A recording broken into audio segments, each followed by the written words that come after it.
So we're on the precipice of a disinformation apocalypse, the likes of which we can hardly fathom, where anything can be said at any time about anyone.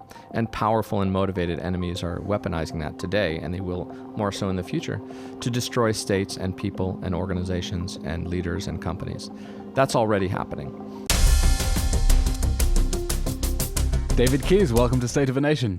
Good to be here. You went off grid for a while and we didn't hear from you, and now you're back on Twitter with videos trolling everyone from the Qataris to Piers Morgan to Khamenei and the legacy media. Where did you go and why are you back? Well, I've been building a business and raising a few children as well. But a lot of people came to me pretty much every day and said, Israel's in trouble. It's losing on the narrative front. How can we win this? What should we be saying? And I felt I had something to add. I've lived a pretty unique life and had a lot of unique experiences, and so I wanted to go directly to the people with no intermediaries, as I've been preaching for a long time, and I figured I'll just put my voice out there and see what happens. And that's exactly what I want to dive into with you in this conversation. As Elon Musk, the owner of X, says now, you are the media. You can bypass the legacy media. If you have content that is good enough, it will reach a good reach, begin to influence and affect public discourse. But there is an art and there is a science about it. You can't just type anything, send it off and hope that it goes far. There's a special way to go about it, and you've really mastered the art both of viral videos and also strategic communications as well. You were for 3 years Prime Minister Netanyahu's foreign media spokesman. Let's go back then, first of all, go down memory lane and tell me, what were you doing there at the Prime Minister's office? Well, I was trying to get Israel's message out to the world. I was the point person that dealt with the media. I wrote a lot of videos. I tried to take complex issues and whittle them down into simple and impactful ways that people would understand what Israel's up against. And that was an enormous challenge. We had so many different audiences and so many different things that were happening, non-stop crises, 15 critical things happening every day that you didn't see coming when you started that day.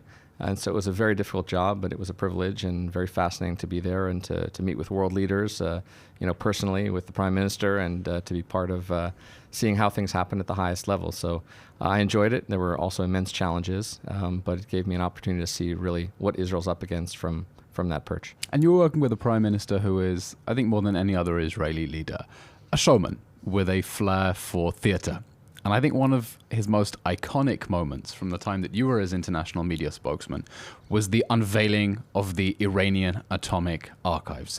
Netanyahu, in a very theatrical release, showed that Mossad had gone into Iran, stolen Iran's secret nuclear archives, brought them back to Israel, and he unveiled it in the most theatrical way possible. Tell me the backstory. Take me back memory lane, just as one example of how you were trying to bring your knack for viral videos and strategic communications and Netanyahu's theatricality to try to make that point to the world.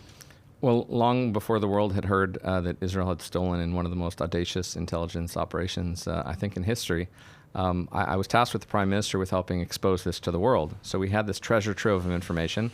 The vast majority of it we couldn't show because it was the plans of how to make a nuclear weapon. It showed that the Islamic Republic had lied about literally everything. They said they had no nuclear weapons program, and that was a lie, and their leaders would go around and say, we've never had anything like this. And so we discovered, of course, that they did, and the Mossad and the intelligence community did absolutely incredible work. That was one operation, but then there was the operation of how to get that information out into the world in a way that truly painted the fact that Iran had lied and that we were on the right side of that debate. At what point did you get looped into the information and find out what was happening? Many weeks before it was public. So I was working, in a basement somewhere, looking at this material. But after the documents were safely out of Iran? Yes. And so it was an incredible moment to be exposed to some of this and to be part of the group that helped determine what we should expose and how. And of course... So wait, hang on. You're sitting there somewhere in the Kiryat in the basement with boxes and boxes of documents in Farsi on how to build a nuclear weapon, and you have to decide what you're releasing to the international media and how? Yeah, that's right. I mean, you said the Kiryat, not me. May have been elsewhere. But I'm speculating. Right, you're speculating. But yes, we were working on it very, very intensively. And the idea was to show the world that Iran had lied and that this nuclear deal was putting Iran on the path to an arsenal of nuclear weapons. It was extremely dangerous for Israel, extremely dangerous for the world. So we needed to find ways to make it stand out and to shock people. And so we could have done it in a myriad of ways. We could have put out a press release and said, hey, we have this thing. But the question was, would that convince convince the world, and would it be seen, and would it go viral? And so, what I helped come up with was this very dramatic scene where there's a black curtain that the Prime Minister unveils, because if you don't know what's behind it, you might be intrigued.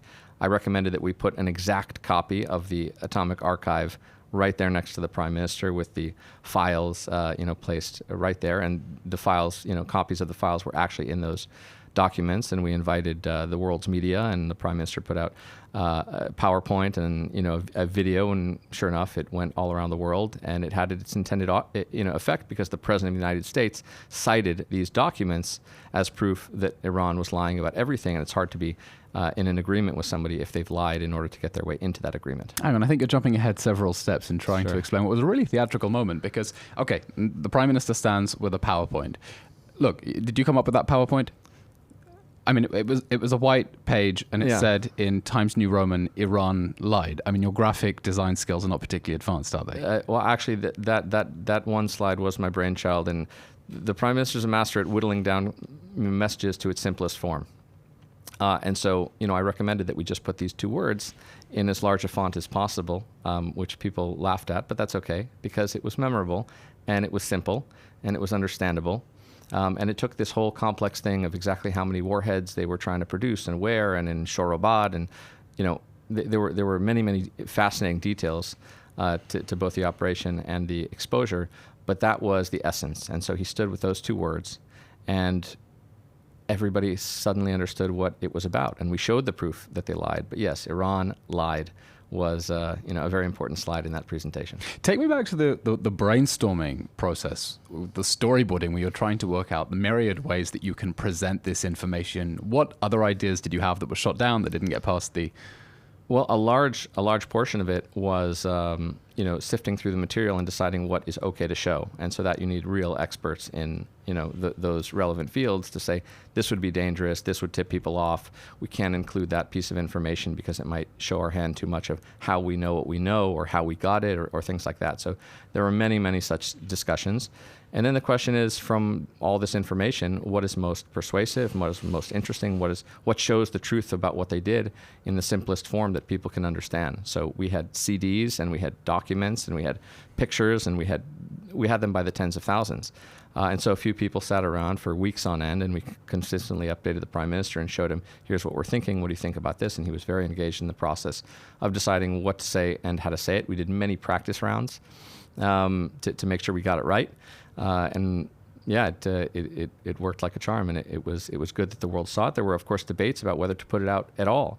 But if you're trying to convince the world of something, you can't always just stay behind the scenes, and public diplomacy is a really important part of shifting policy as well, to help elucidate what is true about the world so that policymakers can make informed decisions, and so that the public understands why they're making those decisions. So there was a big debate about whether to be in that Iran deal at all. I thought it was terrible. It ended up giving the Iranian regime hundreds of billions of dollars of sanction relief. They spread that money to terrorist organizations around the world. And so definitively showing that Iran had lied and we shouldn't be in that deal was a very important part. I'm very proud of having partaken in that in that spectacle. And of course, in your time at the Prime Minister's office, you weren't just trying to help Netanyahu repackage messages that had been, or I mean, you're part of building the messages, but deciding what information you're taking and putting out. You're also trying to influence policy behind the scenes, right? Yeah, absolutely. What policies were you trying to influence behind the scenes? Israeli policies or around the world? Anything. Well, because I'm interested in, you're there, in a communications capacity, but, as any spin doctor knows, you know how the sausage is made behind the scenes. So at the end of the day, whatever decision is made, you have to be the one who packages it in the most palatable way. But it doesn't mean you always agree with the particular policy. And I'm sure that when you were in the Prime Minister's office, there were policies, particularly relating to Israel's security, foreign policy, defense, where you thought, look, I'll go on TV and defend this if I have to, but this is crazy. We shouldn't be doing this. Yeah, look, I had many debates internally that I kept internal about what I thought we should do on certain issues. And I made no secret about it to the Prime Minister and to the other advisors where I stood on issues related to Hamas, related to security, related to Iran. And I advocated for them very strongly. I was a big proponent of speaking directly to the Iranian people, of positioning them against the regime as the real victims of the regime, and saying that we are on your side, that we can help. Not everybody agreed with that. Some people would say don't interfere, or that's not going to have the intended effect, or it might actually do the opposite. So I was part of these discussions, but having come from a human rights background, having worked for Natan Sharansky, I had very strong views about what should be done around the world.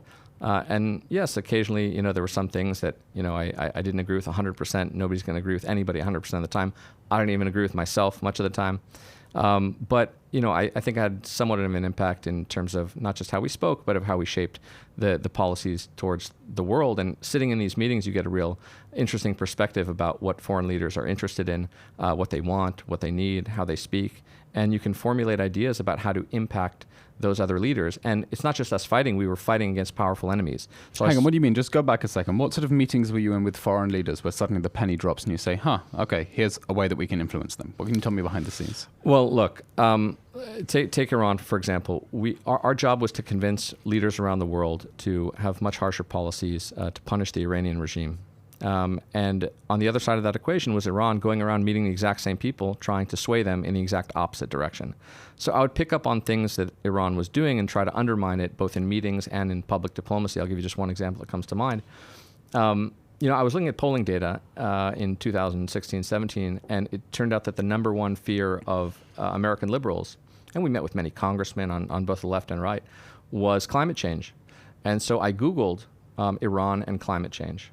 And up pops Vox and The New Yorker and all these big publications praising Iran to the hilt for being the paragon of virtue on climate change, investing $5 million in the green economy. Hey, look, nuclear energy is green. Yeah, well, that's what they say. So they're painting Iran in this virtuous light as a power that is helping the world fight climate change, working with Ban Ki-moon at the UN on the green economy and blah, blah, blah. Never mind, they're hanging gay people and torturing dissidents, et cetera. So, I would realize that this had an impact on, American policymakers that we met with as well, that they may be wooed by this kind of rhetoric about Iran. And certainly, young American students, you're sitting at Berkeley and you open, a site that you like, or you're reading The New Yorker praising Iran. What are you going to think? You're going to think, hey, this is a great country doing good things around the world on the issues that I care about. So I went to the Prime Minister and I said, listen, we have to change this. We have to undermine their narrative and we have to advance ours. It turns out the facts are exactly the opposite. Iran is destroying their environment. There's tons of drought. We're the best in the world at water management. Why don't we offer our water management expertise to Iranian farmers? So we opened a Telegram channel in Farsi. And the Prime Minister took a glass of water and poured water to have that powerful visual. The video became, I think, his number one most viewed video, at least on Twitter at the time. Millions and millions of people, tens of thousands of Iranians wrote us thanking us for helping them. They said, we chant death to Israel, you chant life to the Iranian people. The regime hated it. All the senior leaders, blasted it. The people loved it. And we helped portray ourselves in a light which was seen by people with, who really valued the issue of the climate as more in a positive direction. And we countered our enemy that seeks our annihilation that was completely misleading people on an issue that they cared about. So it was sort of this like 3D chess where you're triangulating between an ally, adversaries, publics, the issue of the day, and how to change minds at scale. Right, because what you're trying to do is to try to make yourself relevant to them in a way that, so much of the debate that is happening about Israel is other countries, other cultures projecting their own psychodramas onto us. You want to find a way to make yourself relevant to them and say, look, supporting us is a way of supporting the things that you already care about. David, I want to get back to this topic later when I want to drill down with you into the secrets of viral videos and effective communications, but I do want to talk about the policy side, and specifically Hamas. You entered the Prime Minister's office 2016, right? I remember because I also interviewed for the same position and you beat me to it. And it's a good thing because it's a good thing in hindsight. And you did an awesome job. But 2016, you were there at a critical period after the 2014 war with Hamas. The beginning of Hamas laying the foundations for the war machine that it used against us on October 7th. Yeah. This was the period when Israel allowed massive reconstruction inside Gaza, turning a blind eye to the military machine that Hamas was building, in which Israel started to allow Qatari money to go into Gaza, to buy off Hamas, to try to... I'll let you explain that. And I'm wondering, as this is happening, and we're beginning to basically give Hamas the rope with which they're going to hang us on October 7th. What's going through your mind as you see this policy being put into effect? Are you supportive of it or critical? Well, I had written many articles, in the years before that, calling for, Hamas's total and utter defeat. Because I speak Arabic, I learned Arabic, I was listening every day to what Hamas leaders were saying. By the way, AI has become so good and so convincing that when I saw one of the videos you did on Twitter speaking in Arabic, I just assumed that it was AI dubbing, because that's how good AI dubbing has become. But you do actually speak Arabic. Thank you. Yeah, a lot of people, told me, "Oh, great AI video," and I spent because you never know because the problem with AI now, you don't know what's true and you don't know what's real anymore, and you don't believe your own eyes. Yeah, but maybe I wasted 25 years, breaking my teeth on this difficult language. I could have just used AI.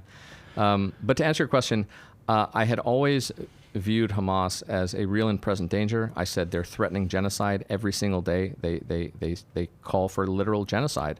To use my Arabic, the deputy speaker of the parliament, Ahmed Bahar, gets up and he says about Jews, every Jew, he says, count them all, kill them all, don't leave a single one standing. And I listened to Sinwar as the protests were happening, trying to storm into Israel in 2018. He said, we're going to cut out the hearts of every Israeli. And I said, he means this literally. We have to stop them before they attack us. Now, there were some reasons at the time, most people were not willing to pay the price to really remove Hamas from power, and there would have been a steep price. So Israeli society as a whole, there wasn't, really people were not, egging to go into Gaza and pay the price of removing Hamas from power. I thought at the time it would have saved many lives, and I think in retrospect most people think that. But when the cabinet met in 2014, this was publicly reported, and they said, well, 500 soldiers could die if we go into Gaza, everybody said, well, that's obviously not worth it, because right now 500 soldiers are not dying. But what you ended up getting was many hundreds more than those 500 soldiers died, and the 1,200 civilians mostly civilians on October 7th were killed. And so I saw this as a clear and present danger that was growing with every single day. And so I made the case, and I didn't win that case, that we should be absolutely destroying and defeating Hamas long before October 7th. And there were good reasons not to do it, and there were bad reasons not to do it. But I supported that policy regardless, and I lost in that policy fight. I mean, looking at how destructive the war in Gaza to bring down Hamas has been, with the Israeli justification that this is in the wake of October 7th, as Hamas is threatening another October 7th, and difficult enough to rally international support when the case now is so obvious in the wake of that massacre. It's difficult to imagine how Israel could have made that case on the world stage and justified this level of destruction before the world knew what Hamas was capable of doing. David, you're a very skilled communicator, but you didn't manage to convince the people in the Prime Minister's office. Not on that one. I mean, nobody can win 100% of the time. Okay, but why? Well, there are certain worldviews that are very set, and there are strong countervailing measures for every good idea or good policy. So I ran into a lot of reticence, particularly, I would say, from the defense establishment that came to me and said, you don't know what you're talking about, you're completely wrong. I had one very memorable conversation with a very senior officer where I said, we need to say that Hamas wants to destroy Israel. And I checked with the Prime Minister. He said, yes, that's the right, that's the right thing to say because it's true and because it frames the fight we're in as an existential fight, which it is. And this very senior officer in the Israeli army said to me, I'm never going to say that line because Hamas is a joke of an organization. He said in Hebrew, "Gun fakakte." It's a nothing burger. He said, and if I ever said that line, journalists would laugh in my face. And I thought I was taking crazy pills because here is a terrorist organization that every day calls for our annihilation. The messaging is simple and clear and correct and true. And yet senior officials were unwilling to say it because they didn't want to be laughed at by journalists and because they had a very different read of Hamas. And there was a lot of hubris about how good we were and we underestimated our enemies and we can never make that mistake again. And we were lulled into a false sense of security by sophisticated enemies and by too much ego on our part that we know everything. Alongside that, we also had to be ready to fight on multiple fronts at any given moment. So a lot of people said, why get stuck in the mud of Gaza when we have to, on a moment's notice, potentially go after Iran's nuclear program or be at full war with Iran and the Houthis, and the West Bank could rise up and Lebanon could explode at any second. So it was many things at once, but despite all those hesitations, I strongly and still favor total victory against Hamas. Before October 7th, Netanyahu believed that Hamas genuinely wanted to destroy Israel. Yeah, I mean, I don't think he had any real doubts about the fact that they wanted to destroy Israel. What to do in the face of that threat, given limited arms, given limited army, given all the other threats, given the fact that the public wasn't with an invasion of Gaza before October 7th, given the limited support we would have had around the world, given the fact of who was in the White House, and we could have had arms stopped long before. So I understood the other case. I didn't agree. Well, help me explain that case. What was the thinking on the eve of October 7th? Because clearly you thought it was wrong, but the Prime Minister disagreed because you weren't able to convince him and continued allowing Qatar to send money to Hamas. Why was that happening? What was the thinking there? Well, I wasn't there in those years, but I think the thinking... You were there, 2016 to 2018? 2018. But a lot of people in the defense establishment, a lot of people across the entire spectrum felt that this was a powder keg, and by allowing some money in and by thinking that they would, improve the economy somewhat and bring in workers, and it wasn't just the Prime Minister Netanyahu, it was a lot of people that came before him and came after him during that period. It was a lot of people in the multiple defense bodies who felt the same exact thing, that they felt that they were decreasing the chances of war by doing these policies. That was completely wrong, and I was opposed to it at the time. But there was some case to be made, and they would say, look at the quiet from Gaza, look at the fact that Hamas didn't fight in this round. They, refrained, and it was only Islamic Jihad. But Hamas was completely dedicated the entire time to destroying us. They were quietly and patiently biding their time. They were regrouping and rearming and plotting and planning. And we didn't take seriously enough the threats, and we didn't act as if they were a clear and present danger, which they were, and we should have destroyed their regime in 2007. And now talking of short, snappy sound bites and slogans, you have a favorite one now, don't you? I've had a favorite one for a long time. It's on this hat over here, which is one of your creations, right? That's correct. Total Victory. Tell me about this campaign.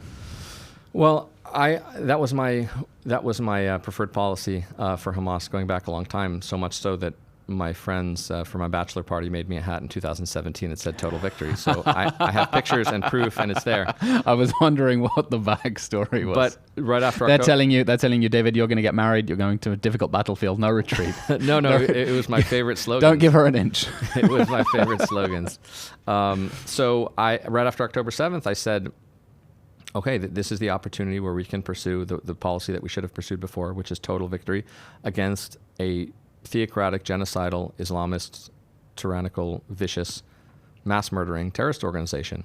And the way you deal with those savages is to completely defeat them, not to have pauses or hudnas, as they say in Arabic, not to reward them, not to give them time to regroup or rearm, but to pursue total victory. I'm a huge fan, both a history buff and a huge fan of the American generals who engineered, along with policymakers, of course, the total victory against Nazi Germany and Imperial Japan. And there was no middle ground, given the threat that they were up against, given how vicious those enemies were. A lot of people think that comparison to Nazi Germany is a bit gauche, it's out of place. Nazi Germany, you can't compare Hamas, Gaza, but you see things differently. Yeah, of course there are differences, and there are important differences, but there are also similarities. Both Hamas and the Nazis called for genocide of Jews. Both Hamas and the Nazis were completely tyrannical in nature. Both had global ambitions to conquer the world. And both were kind of lulling the world into a false sense of security for a long time. So there are some similarities. Of course there are differences. But the question is, when faced with people who say, we're going to annihilate you, we're going to kill you all, what do you do? And the answer is, you stop them. You don't just throw up a barrier. You don't just shoot their rockets down in the sky, because they're always going to find a way around the barriers that you place. You must defeat them hook, line, and sinker. You must defeat them completely and remove them from power. Hamas can never, ever, ever rule Gaza again. Full stop. They walked into these communities and butchered every man, woman, and child that they saw. They kidnapped babies. They beheaded people with garden hose. They burned entire families alive. I don't think you're being fair there. The beheading with a garden hoe was a civilian, not Hamas. On that particular case, it may have been a civilian, but they killed and butchered and more than enough people to, it wasn't just Hamas that attacked also, and we also don't only need to attack Hamas. We also need to attack Islamic Jihad, right? We also need to attack the civilians that came in that day and committed murder. We also need to stop them, right? So it's not just this one small, tiny, defined group. Of course, the regime of Hamas, which planned and plotted and opened the floodgates of hell to the residents of southern Israel, they need to be completely defeated. Do you think that the message of total victory is resonating internationally? Do you think anyone is on board with that vision of the total destruction of Hamas? I think we have an uphill battle. I mean, I'm sure there's large swaths of America, and I've met many of these people who say, how come you're not, defeating your enemy faster, sooner, more decisively with more firepower? But the more we go towards that policy, I think the more support we'll have, because the longer it goes on and the less we pursue that policy. But of course, the stated aim is still total victory, which I'm very grateful for. That is the correct policy, and we collectively, the people, anybody with a voice needs to speak up and demand that, because there's a lot of people who don't favor total victory. If it was up to them, they would say, we've achieved all that we can achieve. Let's go back towards, October 6th thinking. Let's retreat. Let's let Hamas remain in power. And that is completely unacceptable. So I'm trying to rally the troops. I'm trying to convince whoever will listen. But yes, I'm sure that, the French public is not, totally in favor of total victory, but that's okay. This is, our country. We need to help define the parameters of what this war should be about, and that's what I strongly favor. But total victory isn't possible, is it? No, I totally disagree with that. It's absolutely possible. It's a moral necessity. It's strategically vital. We are more than capable of achieving it. We must achieve it, and anything short of that will lead to much worse things in the future. But total victory isn't possible because the moment that the Prime Minister said that the goals of the war are to dismantle Hamas's military, remove it from power, and bring back all the hostages, the moment a single hostage is executed in captivity, you don't have total victory. It's going to be at most partial, right?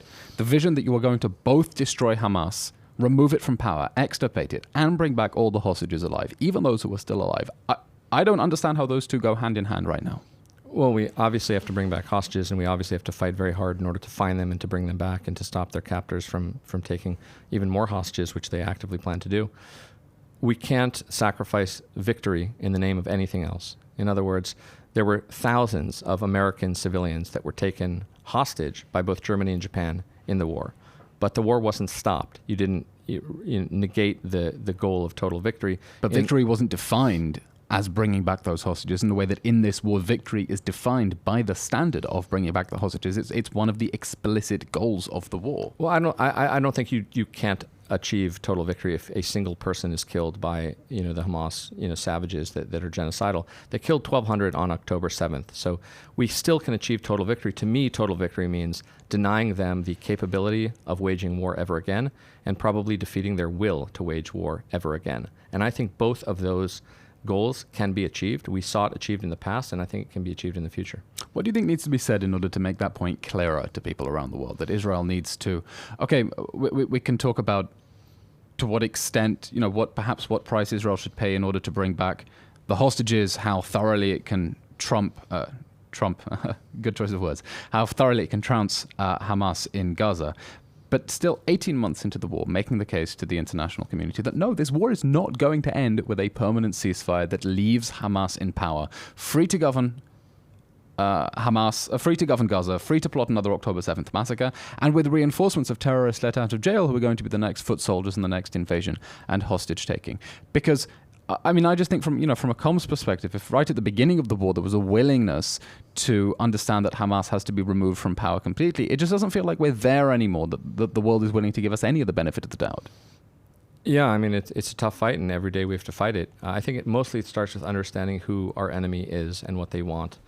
Because once you understand what Hamas is, I don't think you're going to be too quick to compromise on their removal from power. And that's where, having my ear close to the ground and seeing what I saw and having been exposed to a bunch of the intelligence about it and, speaking Arabic and listening every day to what they're saying, I have no doubt whatsoever that I know what they seek and their deepest goals and aspirations. And not everybody understands that, because there's a whole counter narrative about what we're up against. Well, hey, it's just this organization, and maybe they can moderate, and maybe they're ideologically flexible, or maybe they can be persuaded not to destroy Israel completely now, but maybe half destroy it a little bit later. And the answer is no, no, and no. They're not. They deeply hold these views, and we have to take them seriously. And we cannot be so insulting, so as to say, yeah, we know you're saying that, but you don't really mean that. But a lot of people are pushing that narrative that, hey, that's just for domestic consumption. And you had all these supposed experts, over these years that would say, well, now Hamas has to fix potholes now that they run Gaza, so maybe they won't really want to kill all the Jews. Or, hey, maybe if we give them some money, we can buy them off, and they won't really want to destroy Israel. No, they do. They believe that as deeply as I believe that I love my children, and not one iota less. So That's what we're up against. And if you can help, bring that to light for people, suddenly the policy becomes a lot more understandable and reasonable, because you say that's not something you can live with on your border. So wait a minute, you're telling me they're building up arms and they're calling for genocide and they slaughtered thousands of your people in a day and they say they'll do it again and again and again and again, and you want to have a ceasefire with that group? There's no ceasefire with the Nazis. There's no ceasefire with Al-Qaeda. There's no ceasefire with ISIS. These are people who are deeply ideologically committed to evil aims, and we have to win. And one of the best ways of getting the message across, in your view, is a merch store. You had Prime Minister Netanyahu and President Trump posing with this baseball cap, Total Victory. Tell me how that happened. Well, first of all, yes. I mean, merch sounds silly, but merch can move the world. I mean, what is the, instantly if you, put on the, Make America Great hat again, people understand a lot about you and where you stand. And that went super viral because it was the manifestation of a complex message in a simple way that was fun and interesting and a little bit different, and it stood out, and it was, it was read. So this was my attempt to do that, to kind of put that message in front of people's eyes, so that when you walk around, you can see hopefully a lot of people, thinking about, I wanted to move the goalposts, because in every past conflict with Hamas, we've said, well, we hit them hard, we pushed them back a few years, we denied them, a little bit of time, and that's what we'll do again in another 2 or 4 or 6 years. I wanted to move the goalposts so that people are thinking and talking about total victory, and merch is a part of that. Yeah, I mean, how else are you supposed to get in front of, a million people's eyes, I guess on social, or people are taking out billboards, but when somebody says, at any cost, given to Hamas, or, we have to stop this war immediately right now, but we haven't removed Hamas from power, they can look around and see many people hopefully wearing the Total Victory hat. You just asked the question that I wanted to ask you next. How do you get things in front of millions of pairs of eyeballs? You were with the Prime Minister at the time. Let's just say some of his statements, international statements in English, were not doing particularly well on YouTube. And then suddenly he had a few videos that skyrocketed. And they didn't skyrocket because of particularly fancy video editing or graphics. There was something about the way they were scripted, something about the way that they presented that worked, and it showed in the numbers. Tell me about that. Yeah, well, look, there are tried and true ways of effectively communicating, and some of it is, very old school. It's, Dale Carnegie and Ogilvy and lots of things, but there's also new science that comes out all the time about this very subject. And so I would go into the Prime Minister's office every day and print out 10 Google Scholar articles about virality and persuasion and communication and all sorts of things like that. And I tried to incorporate those principles in our messaging. And it turned out that when you did those things, tens of millions of people would want to see it, when the average before was about 100,000 views per video. So we found ways of incorporating those principles. It started with surprising people. If something is not surprising in today's day and age, when you're up against every celebrity and war and scandal on earth, and someone just and cat video and spaghetti recipe video, and Amazon home finds. Those were my adversaries, actually. Was trying to capture that mind share of somebody for the few seconds where they might think about the Middle East in a day. And so we tried to find ways of surprising and shocking people. When we went to the Munich Security Conference and the Prime Minister gave his millionth speech about Iran, I recommended that he hold up the wing of the armed Iranian drone that we had just shot down in front of all the world's defense ministers. And he held it up and he said, "Mr. Zarif, the Iranian foreign minister, do you recognize this? You should. It's yours." So it was a How did you get that through airport security? That's a story unto itself. That's a long story. We have time. We brought it on the plane with us. The guys who gave it to us at the warehouse almost fell off their chair when we said we're taking it back. Actually, the deputy military secretary said, "I bet no one ever thought that this drone would fly again, let alone an Israeli plane." And the Prime Minister's hand was full of soot still from the drone. And we had some guys take it in the hall, and then we hid it behind the podium in the moments before he spoke. It was a whole. You didn't have to declare it at customs? No, it was a whole operation. But I diplomatic luggage, huh? Some cool pictures in a black bag holding the drone. But to get back to your question, it started with shock and surprise. It had elements of visuals, so pouring that water cup for the Iranian video, or holding up the drone. And the Prime Minister's a master of this. You'll see visuals all the time. The bomb at the United Nations, and the black curtain with the atomic archive. Anytime we could, we would incorporate visuals. We used emotional and empathetic and inclusive language whenever we could. We had simple contrasts between things. Me, Tarzan, you, Jane, to keep things simple. These are very complex things, and in a 30-second soundbite, you can't get into all of the complexities of all the history. 30 seconds is a long soundbite. Exactly. Nowadays, it's 6 seconds or something like that. We had accessible things that people could do. invite your neighbor here, speak to this person. We tried to bring it down to the level of where somebody could do something about it rather than this is just an abstract thing of a faraway conflict. So that Telegram channel for Iranian farmers was a way that we could get people to just click a button and be more active participants in this sort of geopolitical war. So you start to string all those things together and many, many dozens of other principles, and all of a sudden people find it more appealing. They find it more interesting. It's more memorable. They're more willing to share it. What is it that you want to share? Well, you want to share Mr. Beast videos or Ryan Reynolds, aviation gin ads, or there are ways of making things deeply, deeply entertaining. And too many people on our side of this conflict say, well, let's get the facts out. The facts change minds, but it turns out that facts alone don't change minds. You also need to convey them in compelling ways such that people are interested in it and they remember it and they want to share it. And that's an entirely different skill set than being well versed in the diplomatic history of Resolution 242. Okay, but you've gone through a lot of academic articles about the science of strategic communications and persuasion. What are your major takeaways on how to create viral videos? Because the Prime Minister will have an automatic inbuilt audience where even his videos that are not doing well are doing better than most creators could possibly expect because he's the Prime Minister and that comes with its own brand. What should I be thinking of when I consider how I want to create videos, whether in the field, here in the studio, to try to grab people's attention? What have you learned?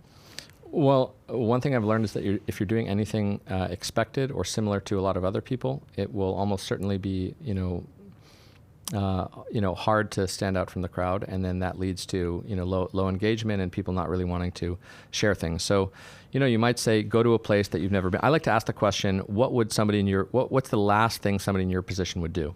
Where would you go? Who would you speak to? How would you speak? So you can literally make a list. These are some of the exercises you can do in order to spark that sort of creative genius. Mr. Beast said he would sit around for weeks on end and ruminate just about ideas. People are too quick to the execution of say, hey, this is what I do, so let me do it and let me get a camera crew.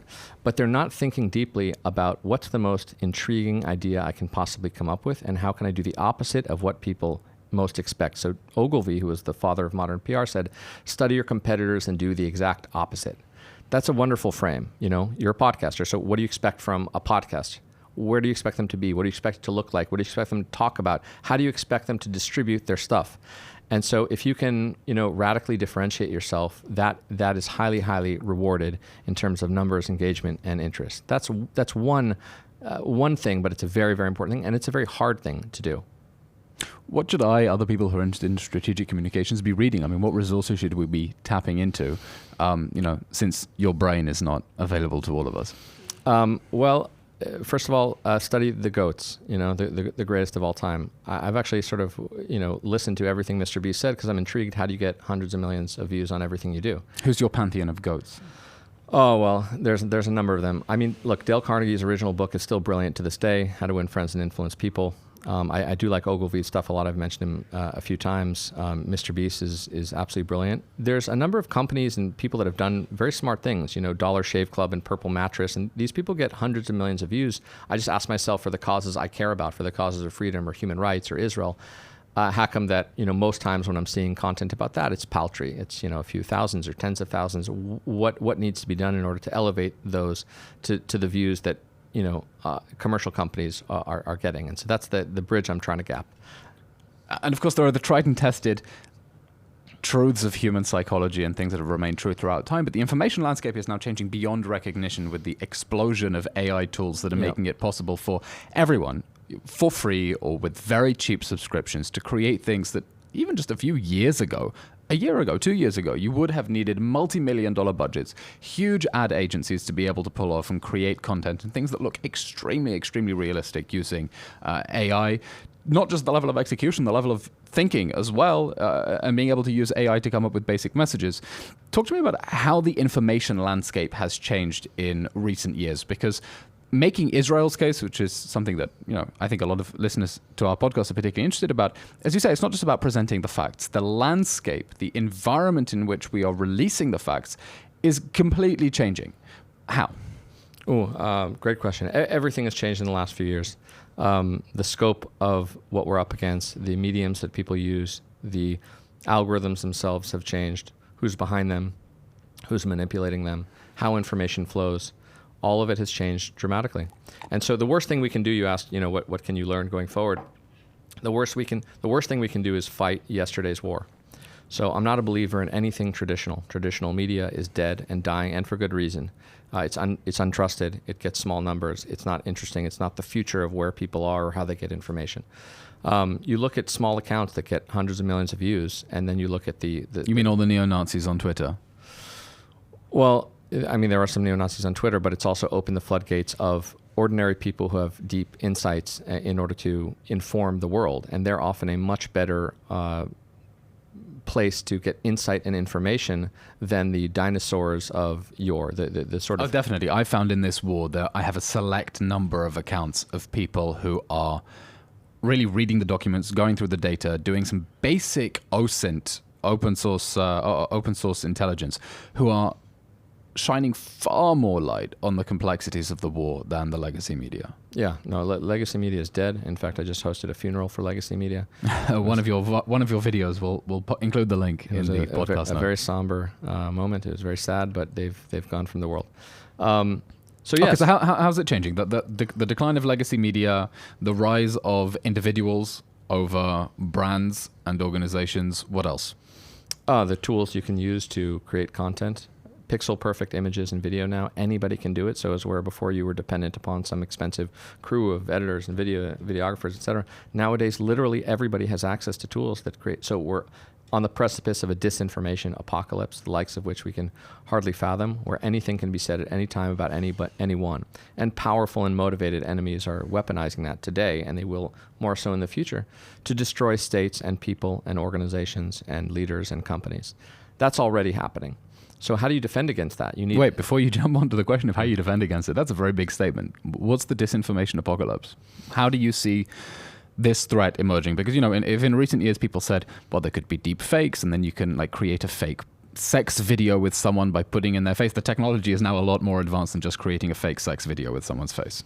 You can do anything with anyone instantaneously. And so the question is, what do you do in an age where everybody can produce that? And I don't think anybody really has the answer. When I was in the Prime Minister's office, I saw every single day completely false things spread at the speed of light instantaneously everywhere. Everywhere. Against the Prime Minister, against the army, against myself, against my colleagues.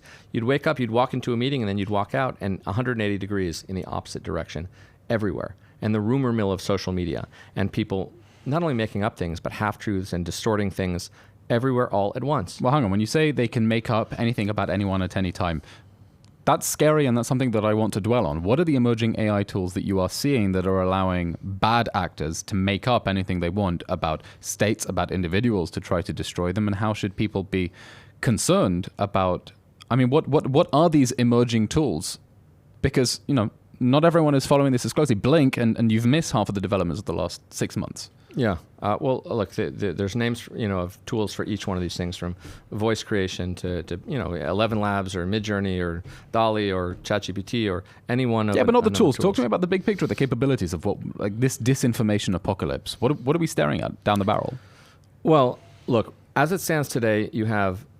TikTok controlled by China. You have billions from Qatar, in American universities. You have Russian subterfuge and psychological warfare. And what's happening today is that the tools that normally states and very wealthy enemies could use in order to attack democracies and companies are in the hands of everyone. So I'll give you a good example. NVIDIA, woke up one day and $600 billion is wiped off their cap table because a story came out saying that DeepSeek in China could do what OpenAI had done with $5 million rather than billions of dollars. And so suddenly everyone said, oh, well, maybe we don't need all these fancy GPUs in order to create, very powerful large language models. And $600 billion are gone. Now, is that story true? Might be, might not be. How hard would it be to create that story and distribute it quickly in lots of places where people are thinking about these things? And by the time you've issued this isn't true, it's too late because everyone's already read it and it's already inside people's heads.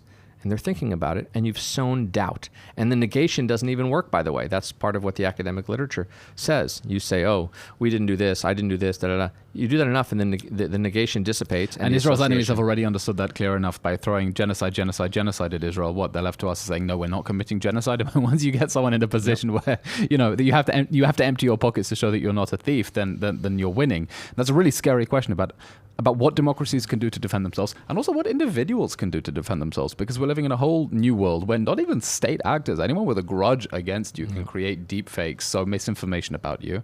And the broader question, not only about what it means for you as an individual, but what it means for society, when you now know that AI is so convincing, you cannot believe anything you are seeing. I mean, people watching on YouTube now, maybe the AI is advanced enough that you're a hologram. I mean, maybe, the technology isn't there, but it could be in a couple of years. And so you can't, the information landscape is shifting such that people will be automatically disbelieving of anything that doesn't confirm what they already think or what they want to believe. And that's really dangerous. Yeah, look, I saw on X the other day audio of J.D. Vance talking poorly about Elon Musk, and something felt a little bit off to me. But I said, well, maybe it's true. And then of course, it wasn't true. It was completely fake. But already that's stuck in my head now, and that's unfortunate. That's going to happen at scale all the time. So there's the defensive measures. We need to build better detection, et cetera, et cetera. That's a sort of cat and mouse game. But what really intrigues me are what are the technologies of the future that we have to build in order to win this. And winning it is a very complex thing because it's putting together dozens of very complex things at once. You have to understand what's being said and how people are speaking and what matters to them and where they're getting their information and how do you reach them and how do you craft content that is persuasive to those audiences, and how do you know that what you're saying is actually working and you're not just throwing things out into the ether. And so if you're doing all of that simultaneously against China and Iran and Russia and rogue actors that are trying to undermine your values and your country and your democracies, how can you manage all that simultaneously 24/7? That's a really huge problem. And that's a problem that's only going to grow in scope. And it's just something now that I think Western democracies are waking up to, but we're completely ill-equipped to fight that war and to win that war. We're fighting with one hand behind our back for sure, because if you're a dictatorship halfway across the world, there's no democratic constraints. So you can do whatever you want. You can use data in any way you want. You can suck up anything from the internet. You can use people's private information with nary a care in the world. Western democracies don't do that. We're also slow to mobilize and slow to see threats. That was true of Pearl Harbor. That was true of 9/11. We don't sort of preempt and act soon. So you smash these two things together and you have a very, very scary situation that every leader, and every democracy, every country, and every entrepreneur needs to be thinking about and to be consulting on and building their defenses and using perhaps more offensive tools. And that's particularly concerning because if you look at it just the traditional, without AI and the whole development, it doesn't look like Israel's even on the pitch when it comes to fighting the social media war. And it doesn't matter how many tweets the foreign ministry or Kogat puts out. This is not where major things are shifting. But what you're describing to me now is a reality in which Western countries are not even fighting on that pitch, because China will have no compunctions about using a bot army to try to shift public opinion somewhere in Africa in favor of China. I don't think the West is using the same tools because for democracies there seems to be something very icky about the idea of using bots and other technology to mass manipulate public opinion. But that's what the enemies of Western civilization and the free world are doing right now. Do you see... how does the West adapt to make these changes without losing its basic democratic soul? The first thing is just to understand what's happening, because if you're aware of what's happening, you can be better situated to defend against it and to win that war. Most people, I don't think, are aware of the level of attack that the West is under from these enemies. And I felt it in the Prime Minister's office because I know what it's like to be deluged with fake stuff all day, every day. And that was a few years ago. Now you extrapolate forward, the technologies have gotten more powerful. We have to understand that we do not have the manpower or the resources that our enemies have. So we're outgunned and outmanned and outspent. And we is the Israel or the West? Both Israel and America and the West writ large. Okay, it's all of those things. So the question is, how do you win a fight like that? So my thesis is we need better technology and better messaging. Those are the two things, and we need to smash them together. The technology part is understanding what is happening in the social world primarily, understanding how narratives are changing, how they're being manipulated by powers, marshaling good defenses, and going on offense when needed. It's not just a matter of a bot army versus a bot army. Yes, they're using bot armies, and yes, there are very real and important ethical questions about what to use, where, when. So let's put that aside for 1 second. But being aware of the threat and building the technologies, the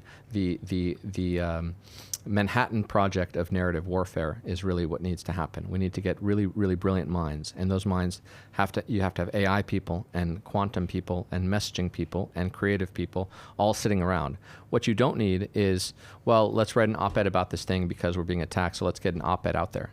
There's a completely different game today being played. It's primarily algorithmically driven.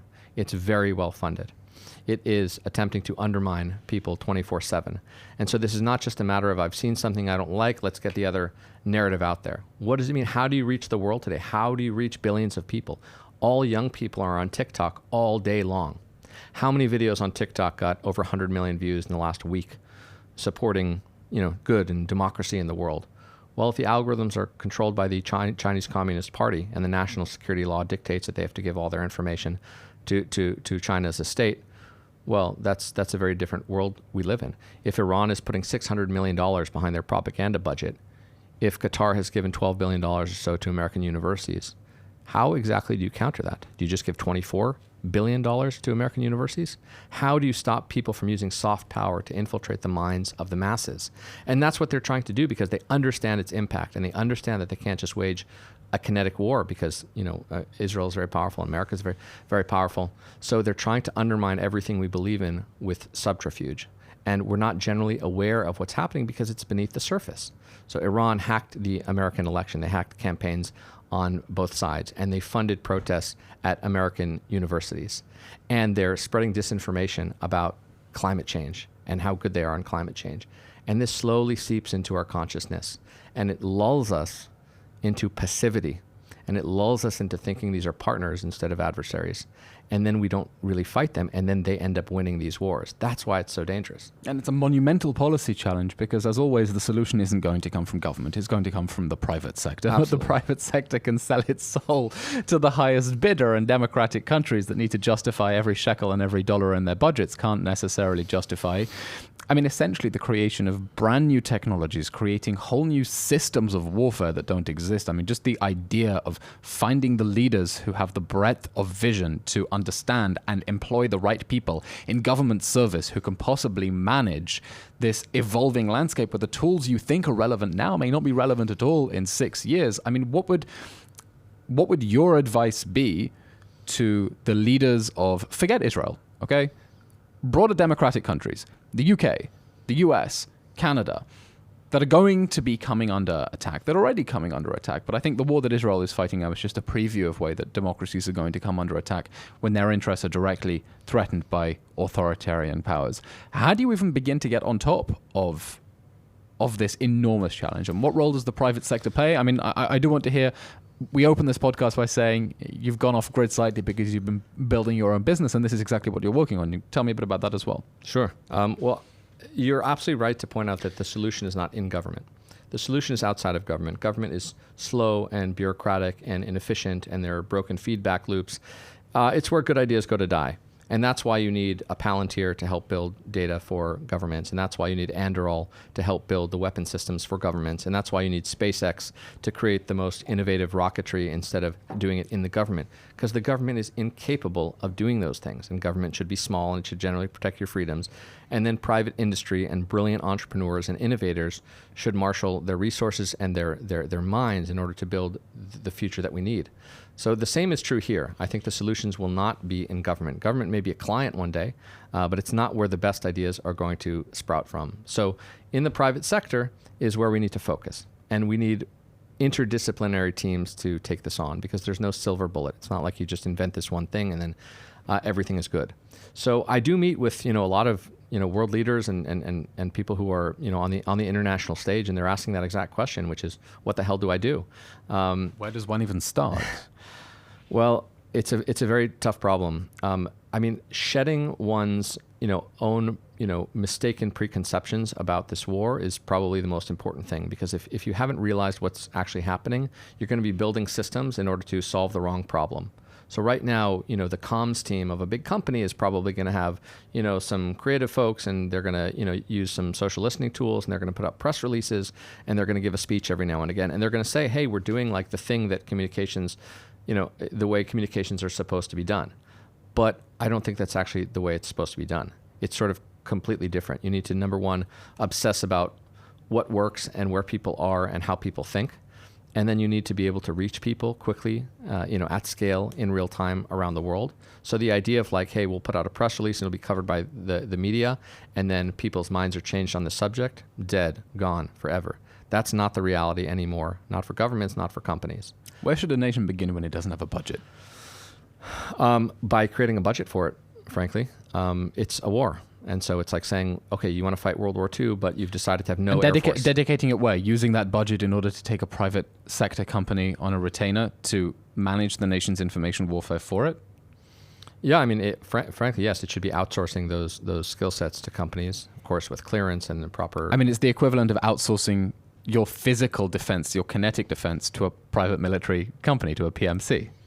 Well, there is a role for private militaries and for private industry, and a lot of the best defenses. I mean, what does the CIA use for data? Apparently, it's Palantir.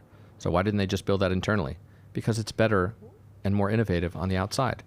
How come NASA just didn't build SpaceX rockets that can be caught? Because they weren't capable of it, frankly. And why is Anduril selling drones to the Department of Defense instead of just building their own drones? You're outsourcing it. Yeah, because it's better and more efficient and more innovative outside the government. Anybody who spent a day in government understands that the limitations are extreme and oppressive, and the bureaucracy is just next to impossible to move. And that's why the great innovations always come, or almost always come, outside of government. There's a role for government. I understand what government is about, and it's important and noble, and there's good things about it, but it's incapable of doing what needs to be done in order to win this war. David, the world has changed beyond recognition since you tried to create viral moments by driving an ice cream van around New York, giving out free ice cream to Iranian diplomats to celebrate, ironically, the hanging of people in Iran. You trolled them, and that was a very good video. But I wonder now, at this point, where the world has changed in ways that back then, when you started creating viral content, you couldn't have imagined the way that the technology was going to transform. How optimistic you are that the West can get its act in order and overcome what you describe as being both the ethical concerns within democracies, but also the questions of the resources that authoritarian regimes are able to dedicate, and to prevail in the information battle of the 21st century? I'm not particularly optimistic that the governments can solve it. I am optimistic that the people can create brilliant solutions. You mentioned the example of... Yes, but those people need to decide that they're putting them in the service of democracies. Yes. And democracies are slow to... And Qatar pays good. Yes, that's true. Look, democracies are slow to mobilize, but when they're mobilized, I'm a big fan of Victor Davis Hanson's, and he's written a bunch of books kind of emphasizing the incredible lethality and effectiveness of Western fighting forces and free men when they are mobilized. So it's understandable that we're reticent to sort of marshal, ourselves for this fight, because it's, people would rather, work and be with their families than think about these terrible things.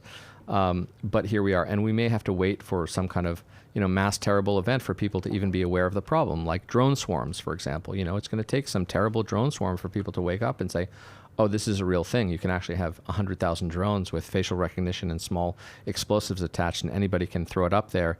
And I hope it never happens, but it may take that for people to wake up to the threat, because that's a hard thing to wake up and you have breakfast and you think, well, there's going to be a huge drone storm attack. We have to, some people are thinking about, but not enough. Because we're not living in the future. We are now living in a sci-fi movie.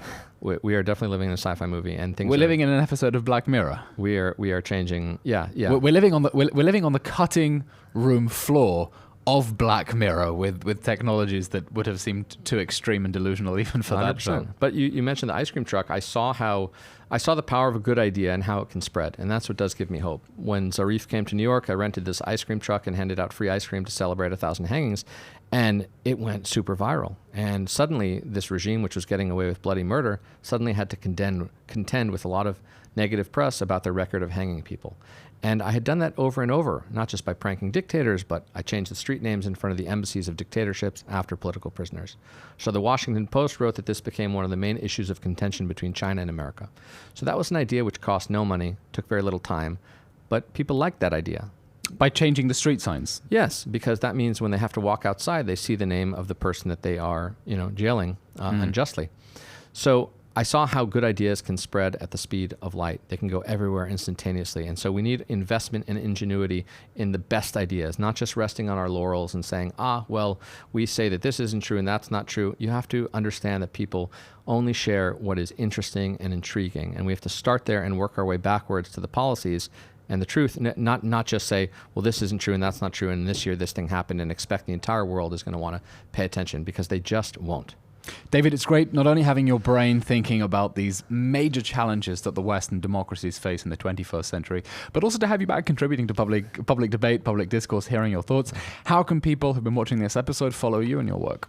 So I've started to post on X again at David M. Keyes. My company is Teza, and this is what we do for companies and for geopolitical struggles around the world, help make people go viral and help position companies to win these narrative challenges that they're facing. So I'm there, but I guess mostly on X, or just say hi to me on the street. Okay, fantastic. David Keyes, thank you for coming on State of a Nation. Thank you, Eylon. And it's a wrap for this episode of State of a Nation. As always, if you enjoy, please subscribe wherever you are following this podcast. Give us a like on social media platforms and send the link to a friend you think will enjoy these discussions. I'm Eylon Levy, and thanks for joining us.